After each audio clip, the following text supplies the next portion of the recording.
pelita bagi kakiku, terang bagi jalanku. Firman-Mu pelita. Shalom lagi sekali semuanya. Shalom. Kabar selalu baik asal kita taat nurut kepada Tuhan. Amin. Amin. Kabar akan selalu baik, hidup kita akan selalu menikmati kebaikan Tuhan kalau kita taat nurut kepada Tuhan. Yes, amin. Enggak susah. Maka itu kalau ada di antara kita hidup ini rasanya berat sekali, berarti sedang tidak taat. Ya wes, itu aja. Itu cara kita memeriksa, bukan menanyakan, aku kan sudah doa pagi Tuhan, aku ikut doa puasa, aku ikut doa ini, doa itu, kok begini hidupku? Bukan karena kurang doa, tapi karena tidak taat. Bukan karena kurang taat, beda. Jadi kata kurang taat itu salah. Taat itu bukan kurang atau sedikit atau banyak, tapi tidak taat, nggak nurut, maka akan ada masalah dalam kehidupan kita. Ya, saya ulangi ya. Jadi kata kurang taat itu salah, tapi ayo tidak taat itu. Maka kalau kita tidak taat, otomatis masalah itu akan datang. Roh Kudus tadi suruh saya memberikan tema pelajaran hari. Yang disebut masalah itu bukan karena tidak punya uang.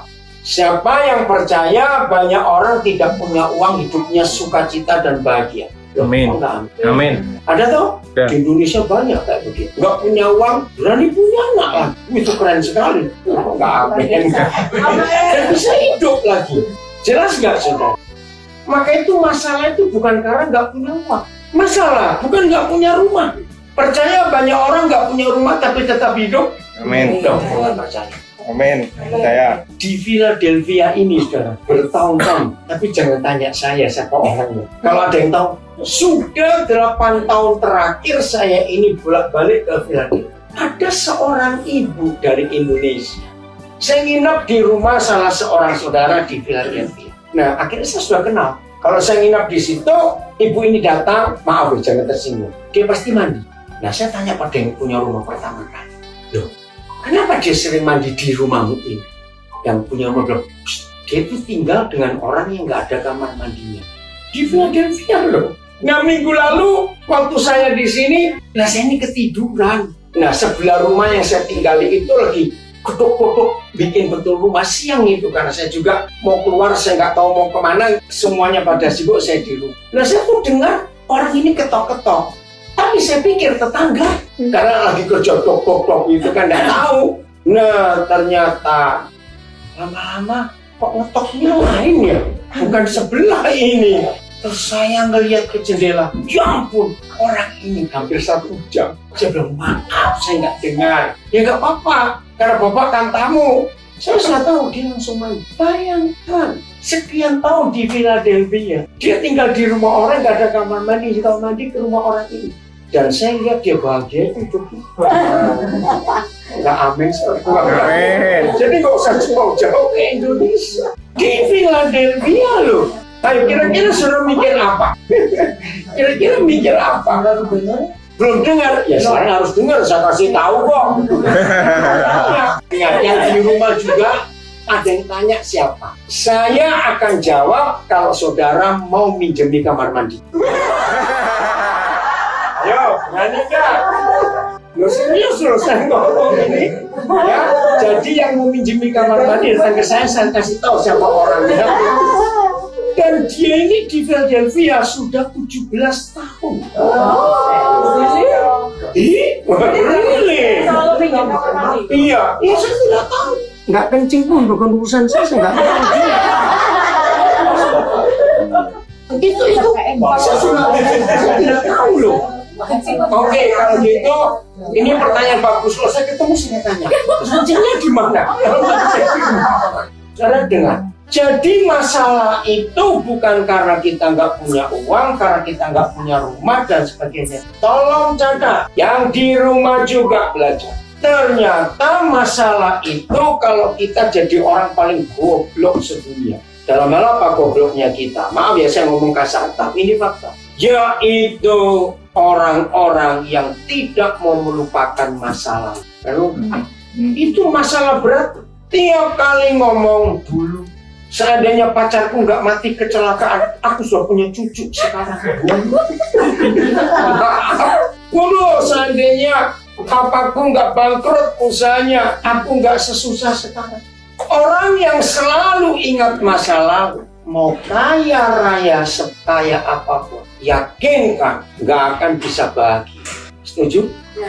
Nggak akan bisa bahagia. Karena dulu. Salah satu sebab terbesar pertengkaran suami istri.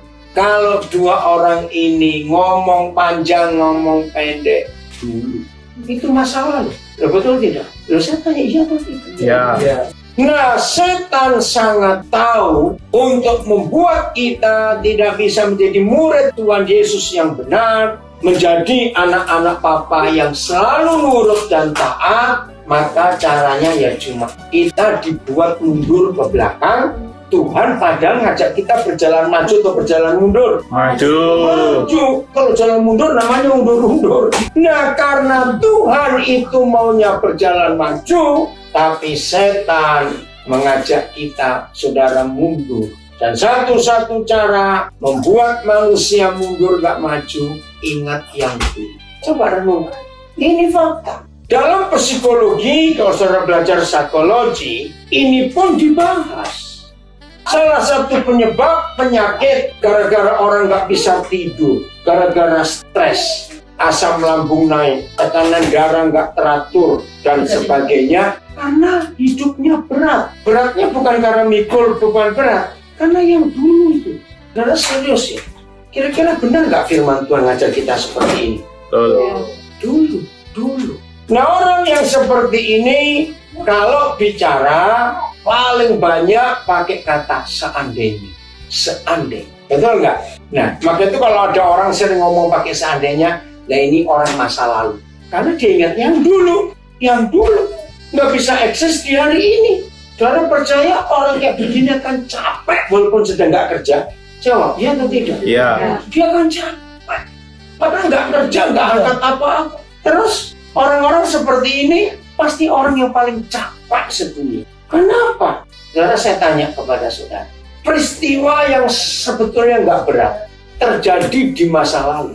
Tapi tiap hari orang itu mengingat masalah itu. Ilustrasinya begini. Ada ilustrasi bagus. Kalau kita pegang gelas, nggak usah ada isinya. Gelasnya. Gelas itu rata-rata beratnya berapa gram? Saya bilang 1 kilo. Gelas berapa gram? Paling 30 gram, 40 gram ya. Kalau dipegang 1 jam, rasa berat nggak?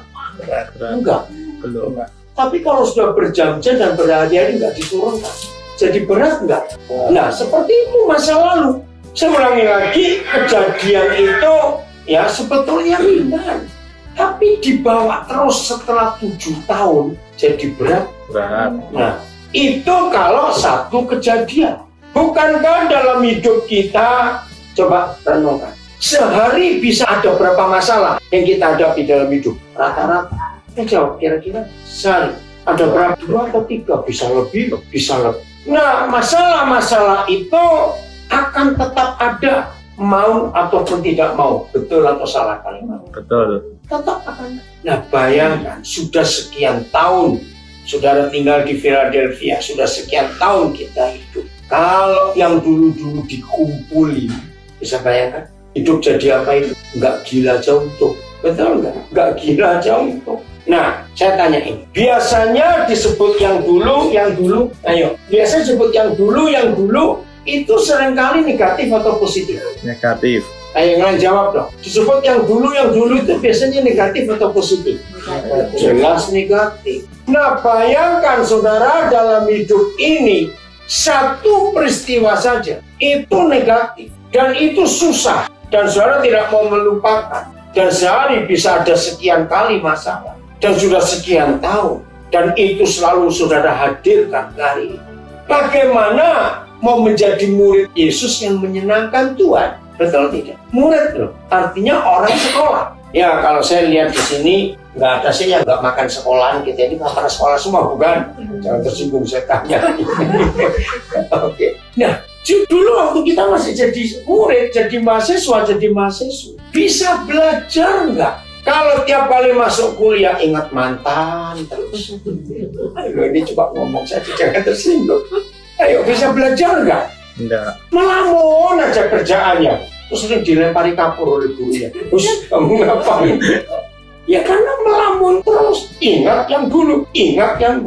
Nah, walaupun saudara kuliah di university yang terhebat sekalipun, UPenn misalnya, karena lu bisa kuliah di University of Pennsylvania, tapi kalau kerjanya ngelamun terus, bisa lulus nggak? Ya sudah. Maka itu kekristenan kita sulit maju, rajin ke gereja.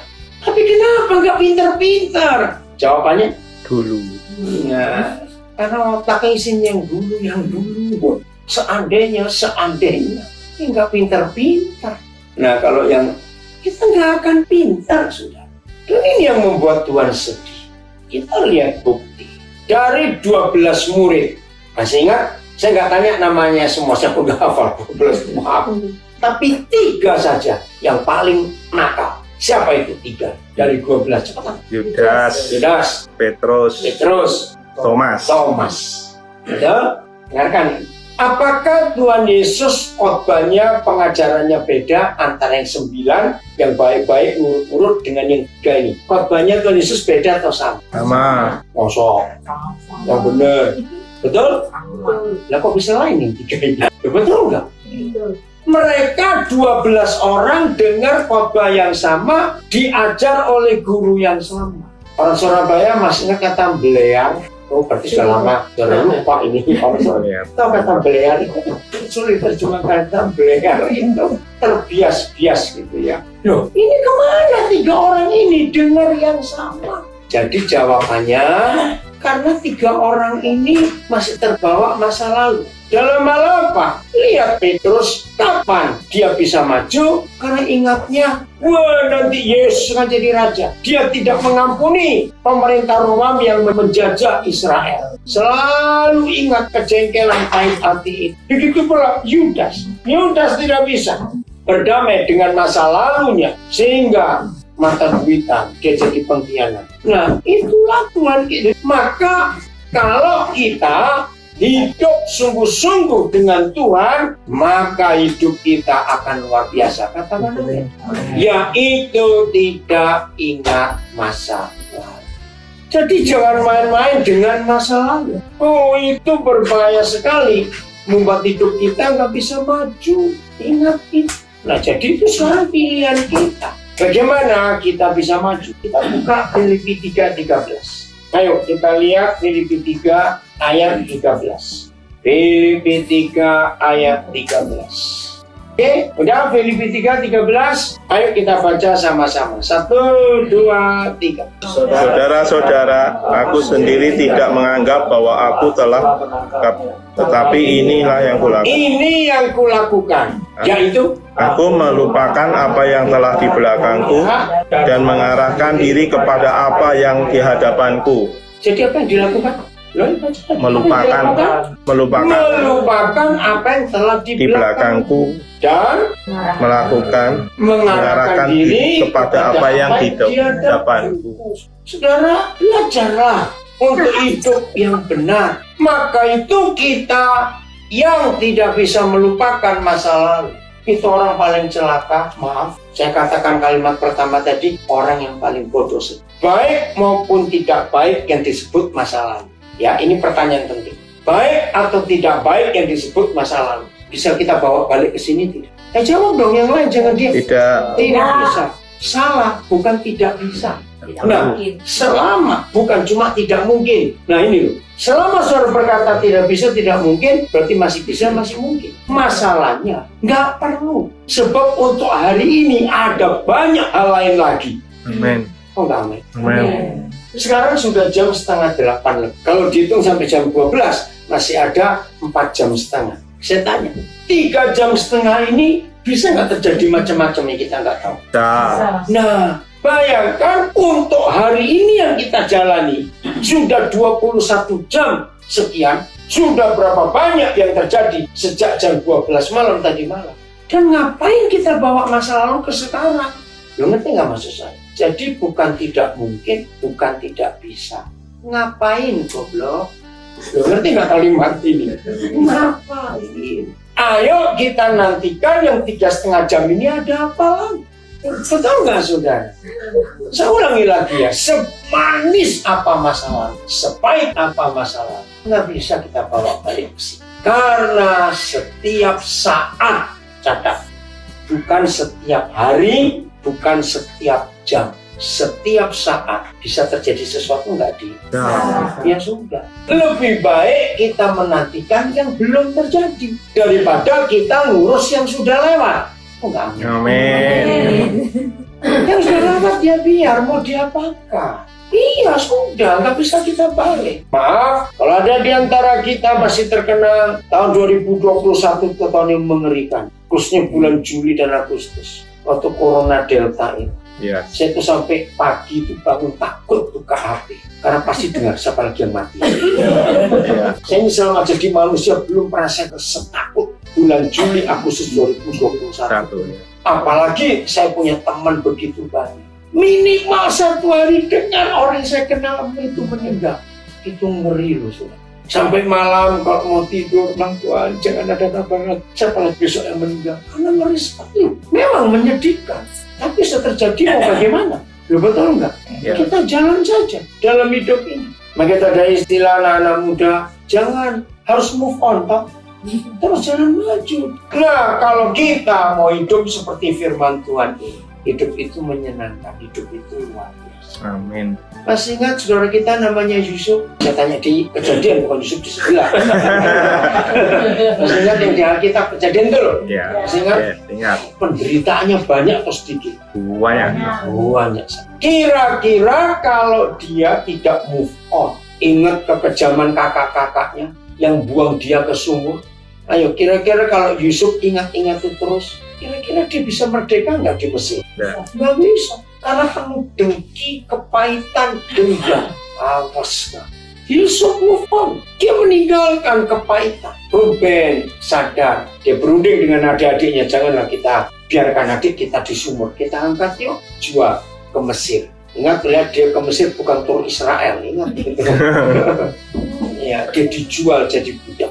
Aduh, makin menderita. Jadi sudah double penderitaan. Betul?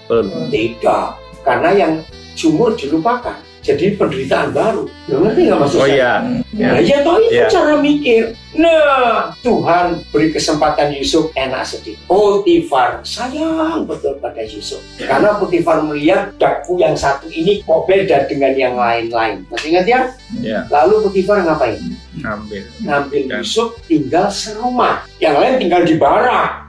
Wah, Yusuf disayang Potifar, dimanja. Sampai hidupnya luar biasa. Coba buka Kejadian 39 ayat 4. Cepat buka Kejadian 39 ayat 4. Ini karena Yusuf tidak mau ingat masa lalunya yang pahit. Maka itu dia bisa berubah. Udah, Kejadian 39 ayat 4. Baca serentak ya, serentak. 1, 2, 3.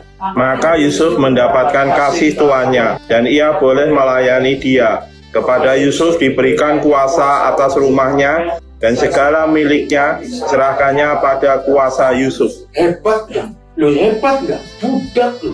Maaf ya, kalau saudara di Indonesia saudara punya pembantu. Sehebat-hebatnya pembantu. Saudara percayakan kunci kamar, kunci berangkas, kunci lemari. Enggak mikir dong. Loh, ini ayat ini luar biasa. Yusuf itu begitu disayang dan begitu dipercaya. Sampai apa tadi? Itu semua kuasa. Ya, ada Yusuf percaya. Bukan. Nah, segala miliknya. Kira-kira Potifar itu kaya enggak? Kaya. Lebih kaya saudara atau kaya Potifar? Cuma ngomong kok ini. Segala miliknya diserahkan pada Yusuf. Jawab jujur, kalau Yusuf masih punya dendam kepada 10 kakaknya, bisa dia jadi orang merdeka di rumah Potifar? Enggak. Pasti dia tiap kali kerja giginya bunyi. Enggak, itu ngapain makan gigi? Ingat kakak-kakakku. Loh ya atau tidak? Kira-kira begitu enggak? Kalau ingat yang dulu, ingat yang dulu. Iya, jadi masa lalunya dia buang. Walaupun pahit dibuang ke sumur. Tapi proses belum selesai. Tante Po cari masalah. Tahu Tante Po? Tante Potifar, saya Po. Oke, cari masalah. Langsung nasibnya berubah. Baca ayat 19. Kejadian 39. Yuk, 2, 3. Baru saja didengar oleh tuannya perkataan yang diceritakan istrinya kepadanya. Ya. Begini begitu aku diperlakukan oleh hambamu itu, maka bangkitlah aku. Wajar nggak Potifar marah karena istrinya digoda? Tapi ini kan fitnah. Begini begitu budakmu itu memperlakukan aku. Habis riwayat Yusuf. Terus ayat 20, lihat. Wih, ngeri sekali. Ayat 20 cepat. Lalu Yusuf ditangkap oleh tuannya, dimasukkan ke dalam penjara, tempat tahanan-tahanan raja dikurung. Demikianlah Yusuf dipenjara di sana. Demikianlah Yusuf dipenjarakan di sana. Saudara perhatikan kalimat tempat tahanan raja. Istilahnya ini tahanan politik. Bukan tahanan karena mencuri ayam atau mencuri uang. Lebih berat. Mazmur 105 ayat 17-18. Bagaimana model penjara Yusuf ini loh kita belajar. Mazmur 105 ayat 17-18. Nah, kita belajar begitu banyak penderitaan Yusuf, tapi kok dia bisa menang? Karena penderitaan yang dulu dia buang, penderitaan baru nggak jadi masalah karena dia dilatih. Katakan amin. Udah ayat 17. 1, 2, 3. Diutusnyalah seorang mendahului mereka. Yusuf yang dijual menjadi budak. Oke, stop. Diutusnya lah. Nyanya huruf besar, huruf kecil. Nah, ini loh yang hebat dari Yusuf. Nyanya itu siapa? Tuhan. Padahal faktanya siapa yang bawa dia ke Mesir? Ada. Kakaknya. Lihat atau tidak? Belajar dari Yusuf, melihat masa lalu itu dengan positif. Bukan kakak-kakakku yang menyuruh aku ke Mesir, yang menjual. Amin atau aman? Amin. Betul? Ya. Jadi Tuhan bisa mengizinkan hal yang tidak baik. Aneh. Diutusnya lah. Siapa yang diutus? Yusuf. Siapa yang diutus? Tuhan. Lewat pesawat atau lewat Penderitaan. Ini salah satu cara yang paling hebat kita menang atas kepahitan masa lalu. Kalau kita percaya Tuhan pun ada di kepahitanku waktu itu. Ini salah satu cara Yusuf menang atas kepahitan masa lalu. Amin. Bahwa dia percaya Tuhan yang mengizinkan kakak-kakakku untuk berkhianat kepada. Diutusnya lah Yusuf ke Mesir lewat penderitaan yang gak main-main. Ayat 18. Bagaimana Firaun dan Potifar memenjarakan Yusuf? Baca baik-baik. Ayat 18. 1, 2, 3. Mereka mengimpit kakinya dengan belenggu, lehernya masuk ke dalam besi. Renungkan. Pemerintah Firaun ngapain? Ngalung Yusuf dengan apa? Emas 2 kilo. Baca. Besi. Lehernya diapakan? Bukan karet dan tali rafia. Ingat ya. Mau coba? Lo enak nggak? Saya tanya cepetan. Enggak. Kakinya diapain? Belenggu. Di Belenggu. rantai. Kala anjing gila. Enak nggak? Nggak. Pahit nggak? Pahit cara manusia. Tapi Yusuf enjoy loh. Karena dia tahu Tuhan yang mengutus. Ini yang penting. Setidak enak apapun masa lalu kita, kalau kita percaya ada Tuhan yang setia di sini, maka kita nggak akan nyalakan siapa saja. Seharusnya Yusuf nyumpai istri Potifar nggak? Iya. Seharusnya ya. Iya. Saya pakai bahasa Surabaya. Mandar kon sambil beledek yo. Nggak ngerti kok saya tanya apa itu. Orang Surabaya kalau ngomong aja. Mandar kon sambil beledek. Iran yang kok disambar petir. Kalau Yusuf orang Surabaya. Untung dia orang Philadelphia. Saudara, lihat. Belum pernah dalam sejarah kota Philadelphia orang-orang Indonesia menderita berapa bulan terakhir karena banyak pabrik pengurangan tenaga. Betul? Jangan panik, jangan panik. Yes, amin. Nikmati dulu. Udah, jangan mikir yang macam-macam, jangan mikir yang jalan pintas. Tenang, tunggu Tuhan buat sesuatu di hidup saudara. Yes, amin. Jangan. Udah, belajar hidup hemat. Oh, enggak aneh. Amin. Makan cukup sehari sekali. Itu sehat. Itu enggak. Makan sehari sekali itu sehat, loh, saudara. Detox, betul? Maminya kok gak enak. Betul loh. Dan diet gratis. Betul? Nah, ini cara hidup. Nggak usah nyalakan siapa-siapa. Tenang dulu. Yusuf mengalami hal yang tidak enak dalam hidup. Tinggalkan dulu emasmu. Apa model penjaranya Yusuf yang dirantai lehernya dan dicatok kakinya? Gimana model penjaranya Yusuf? Wih, ngeri sekali. Itu Yusuf nggak kepahitan. Itu kalau dihitung numpuk-numpuk, wah dia stres. Dia nggak akan jadi orang hebat. Baca Kejadian 41 ayat 14. Ya, 41 ayat 14. 1, 2, 3. Kemudian Firaun menyuruh memanggil Yusuf. Segeralah ia keluar dari tutupan. Ia bercukur dan berganti pakaian, lalu pergi menghadap Firaun. Tutupan. Kalau saudara punya bahasa Inggris, ada kata dungeon and pit. Artinya apa itu? Bawah tanah. Penjara ini bentuknya seperti sumur. Jadi tahanannya itu berdiri. Nggak bisa duduk, apalagi tidur, bayang. Karena cuma cukup satu badan saja. Dan tidak ada jendela atau sinar matahari. Coba merem sebentar. Ditutupan, di dalam tanah, lehernya dirantai, kaki dirantai. Dan ayo mikir sebentar. Maaf, kencing, berak, berdiri. Di situ. Loh ya, karena tutupan. Sudah bayangkan. Maka itu kalimat terakhir ayat 14. Begitu Firaun memanggil Yusuf, Yusuf harus apa? Ada dua hal. Baca. Bercukur dan Cukur. berganti Kenapa pakaian. bercukur? Gondrong. Sudah nggak karuan. Nggak kena sinar matahari. Pernah waktu winter begitu jelek cuacanya sehingga nggak ada matahari seminggu saja. Enak nggak suasana?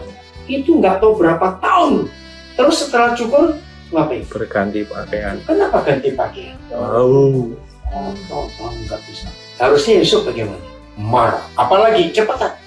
Bisa nggak kepahitan? Bisa nggak dia marah dengan Tuhan? Bisa. Kenapa? Mundurlah sebentar. Apalagi Yusuf itu taat. Betul? Coba lihat Kejadian 39. Ayat yang ke-10. Apa ini itu istri Potifar? Membujuk. Ya, ayo baca. Ayat 10, Kejadian 39. Walaupun dari hari ke hari perempuan Dari hari ke hari. Jadi tiap hari berhari-hari ngapain? perempuan itu Istri membujuk Potifar Yusuf. membujuk Yusuf untuk Yusuf tidak mendengarkan bujukan untuk itu apa? untuk tidur tidur di dengan dia. sisinya. Tapi Yusuf Tidak. baca Yusuf Tidak mendengar. mendengarkan. Maaf ya, saya cuma ngomong. Untung Yusuf bukan orang Indonesia. Loh, apa hubungannya? Maaf. Potifar itu pejabat tinggi kerajaan Mesir. Maaf ya, orang Indonesia yang paling kenal mumpung. Oh, mumpung ini. Dikit-dikit mumpung. Ada yang oh, mumpung itu ada sale. Oh, mumpung gratis. Nah, saudara, kalau Yusuf mau dengan istri pejabat tinggi, nasibnya berubah nggak? Jawab dong. Oh, pasti berubah. Nah, ini jalan di Yusuf menolak. Lihat ayat 11. Ayat 11, 1, 2, 3. Pada suatu hari masuklah Yusuf ke dalam rumah untuk melakukan pekerjaannya. Nah, kan tugasnya bukan? Ya. Nah, kayak saudara di sini gospel, gosok dan ngepel. Ngerti nggak maksudnya? Yang cleaner di rumah itu akan gospel. Karena tugasnya dia masuk ke rumah. 12. Lalu perempuan itu memegang baju Yusuf sambil berkata, "Marilah tidur dengan aku." Tapi Yusuf meninggalkan bajunya di tangan perempuan itu dan lari keluar. Ini lari keluar, catat, bukan lari di tempat. Betul? Apa bedanya lari keluar dan lari di tempat? Saudara, luar biasa. Nah, ini yang saya belajar. Bisa nggak Yusuf nyalakan Tuhan? Begini, Tuhan, kalau tahu aku taat, tapi nasibku seperti itu, lebih baik aku berzina dengan perempuan itu. Toh bukan karena aku yang minta, dia yang ngejar aku. Maaf, ini manusia. Kira-kira bisa Yusuf ngomong seperti itu? Dah. Dia nggak mau. Enggak. Maka itu saya katakan dari awal tadi, Bukan kurang taat, tapi Tidak perlu. tidak taat. Nah Yusuf ini taat. Saya tanya lagi, ini manusia loh. Apalagi Yusuf itu masih muda waktu itu. Masih sangat muda. Coba baca 41 ayat yang ke-7 atau ke-6. Yusuf umur berapa waktu dia menghadap Firaun? Nah dia di penjara sekian tahun. Jadi umur berapa ini anak waktu digoda oleh istri Potifar? Ayat berapa? 7 atau 6? Yusuf umur 30 tahun itu. Kejadian 41. 6 ya? Ya betul. Coba baca. 1, 2, 3. Yusuf berumur 30 tahun ketika ia menghadap Firaun. Nah, umur 30 tahun. Kita nggak tahu Yusuf itu berapa tahun di penjara. Tapi kira-kira 11 tahun aja. Atau 8 tahun. Karena begini, di pasal 37, Yusuf itu umur 17 tahun waktu dibawa ke Mesir. Ya, umur 17. Jadi budak, nggak ditulis berapa tahun, tinggal di rumah Potifar, nggak tahu juga berapa tahun, lalu ditangkap masuk penjara, nggak tahu berapa tahun, sampai umur 30 dia baru keluar penjara. Nah sekarang itu 17 tahun di pasal 37, umur 30 tahun di pasal 41. Jadi total penderitaannya berapa tahun? 13. Masih remaja, masih muda. Umurnya 20-an tahun waktu istri Potifar cari gara-gara.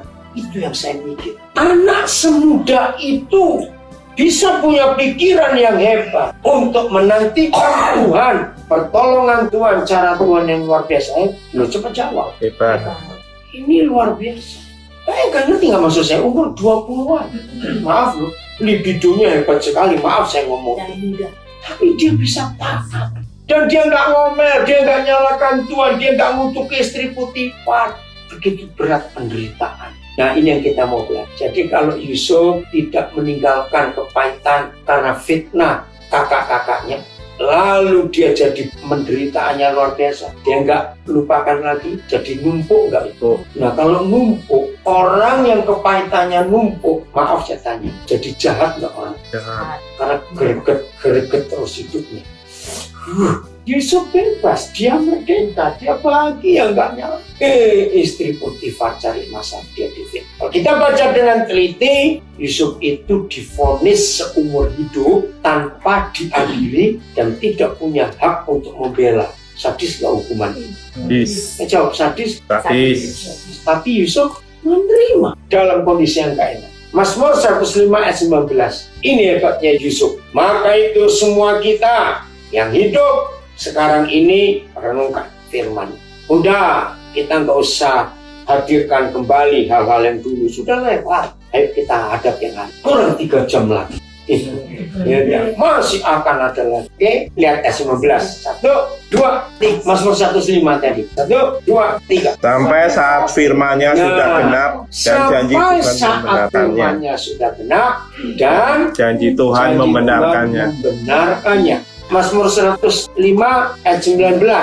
Ayo kita baca berapa terjemahan. Ada ayat ini dulu. Hingga waktu untuk nubuatan Tuhan tiba, firman Tuhan telah menguji dia. Nah, firman Tuhan telah menguji. Karena percaya semua yang gak enak yang Tuhan izinkan terjadi itu untuk menguji kita. Amin. Betul nggak? Namanya murid harus ada ujian nggak? Mana ada sekolah iklannya? Inilah satu-satunya sekolah, nggak usah ujian, langsung lulus sarjana. Ada yang mau sekolah di situ? Walaupun nggak bayar? Yang mau sekolah goblok. Iya, nggak banyak, nggak mau justru. Firman mengujinya. Yes. BIS. Akhirnya terjadilah yang ia ramalkan. Ia dibenarkan oleh perkataan Tuhan. Wih, luar biasa. Terjadi yang Tuhan buat. Coba FIA-nya yang paling bawah. Ini firman Tuhan. Begitu kita nggak bisa ingat yang dulu-dulu terus. Ngapain? Siapa yang belum ngampuni tetangganya 2 minggu mau berangkat ke Amerika, sudah difitnah. 11 tahun sih Philadelphia masih dendam pada tetangga itu. Goblok banget. Nggak tahu. So 11 tahun ngapain diingat-ingat? FAYH. Bacakan. AYH Ya. Sampai tiba saatnya bagi Allah untuk menepati janjinya. Amin. Allah telah menguji kesabarannya. Nah, garis bawahi. Papa menguji kesabaran Yusuf. Pengen tahu hasilnya? Loh, saya tanya. Oh, nggak tahu, saya nggak ngomong. Pingin. Pengen tahu hasilnya? Pingin. Diuji kesabarannya, dites oleh penderitaan yang ngeri tadi. Kejadian 41. Kita baca mulai ayat yang kelima. Bagaimana sikap Firaun terhadap Yusuf yang tidak hidup di masa lalu. Dia merdeka dengan penderitaan, kepahitan, fitnaan. Macam-macam lagi lah. Nggak bisa cari sendiri kata-katanya. Ada? Kejadian 41 ayat 33 bunyi apa itu? Oleh sebab itu, baiklah tuanku Firaun mencari seorang yang berakal budi dan bijaksana dan mengatakannya jadi kuasa atas tanah Mesir. Nah, jadi kan ini nasihat para penasihat kerajaan. Cari orang yang bisa mengerti mimpi itu supaya dia jadi apa? Penasihat. Penguasa. Ayat 34. Baiklah juga tuanku Firaun berbuat begini, yakni menempatkan penilik-penilik atas negeri ini dan dalam ke-7 tahun kelimpahan itu memungut 1/5 dari hasil tanah Mesir. Nah, jadi Yusuf itu menasihati Firaun. Firaun kaget. Ayat 37. Bunyi apa ini? Ayat 37. Usulan itu dipandang baik oleh Firaun. Usulan Yusuf itu diapakan? Dipandang baik oleh Firaun. Terus? Dan oleh semua pegawainya. Dan oleh semua pegawai istana. Nggak ada orang. Terus ayat 38. Lalu berkatalah Firaun kepada para pegawainya, Ya. mungkinkah kita mendapatkan orang seperti ini, seorang yang penuh dengan roh Allah?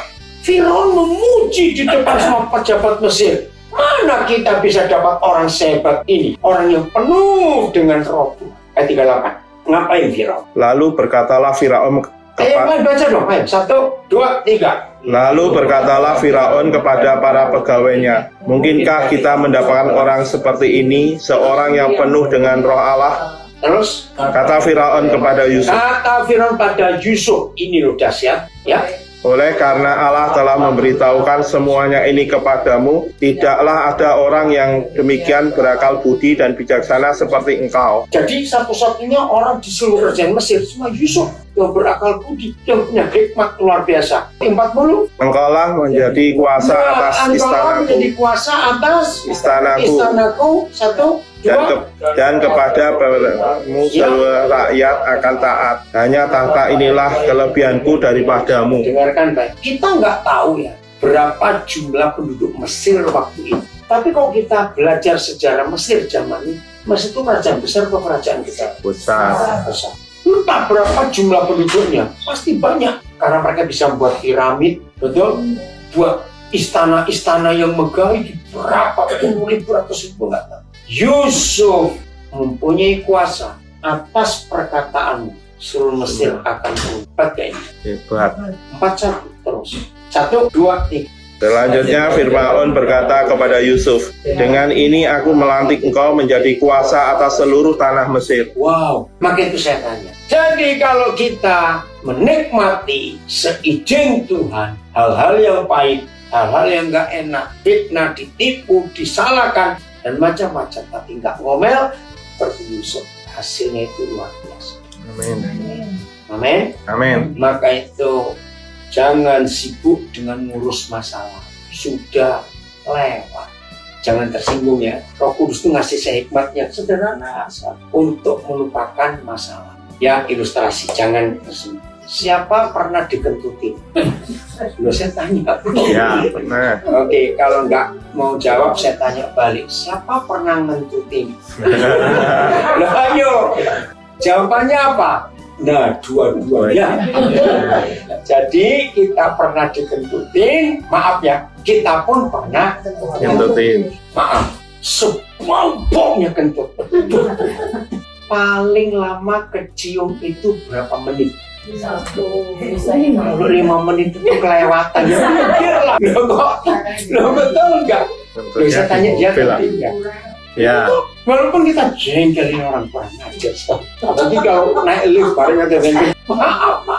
Walaupun nggak enak dikentutin dan baukan, jangan marah karena kita pernah ngentutin orang.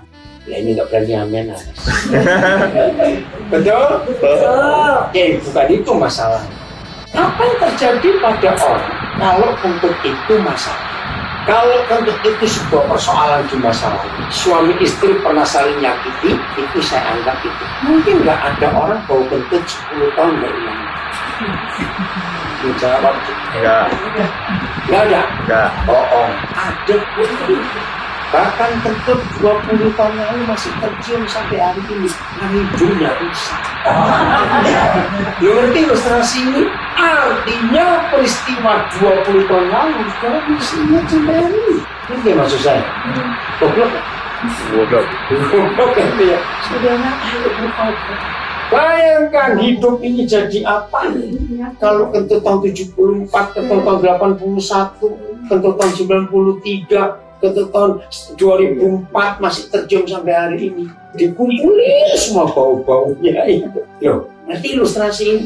Secara logika, nggak ada loh orang kayak begitu. Tapi kalau saya ngomong pakai istilah persoalan, ada nggak orang? Belum saya tanya kok. Ada. Soal saudara. Ada. Ada nggak? Nah Ada. itu orang yang paling goblok sedunia. Tujuh, lupakan ya saudara. Kita lihat yang ke depan. Amin. Amin. Ada banyak yang ke depan ini yang Tuhan percayakan buat hal yang dahsyat seperti Yesus. Kalau dia nggak mau meninggalkan sumurnya, walaupun dia sudah keluar dari sumur, bisa nggak? Walaupun dia sudah diangkat dari sumur oleh Ruben, tapi dia masih ingat di sumur itu kayak apa? Bisa nggak? Bisa. Bisa nggak Yusuf masih ingat bagaimana kejahatan diperbudakan di rumah Potifar? Bisa. Dia bisa ingat-ingat penderitaannya di penjara? Bisa. Nah, tapi Yusuf karena dia tahu ke depan akan ada hal-hal yang luar. Masih banyak hal yang luar biasa. Senang kalau hidup seperti itu? Ya senang tidak? Nah, Senang sekali. Mau ada orang bodoh di antara kita? enggak. Loh, dalam hal apa kita nggak mau bodoh? Dalam hal apa kita nggak mau bodoh? Segala hal. Iya, buang masalah. Tertawa dengan masa lalu. Lihat ke depan, ada perkara-perkara yang luar. Tuhan Yesus memberkati kita semua. Dan jadilah orang-orang yang dipakai oleh Tuhan. Amin. Firman-Mu pelita bagi kakiku, terang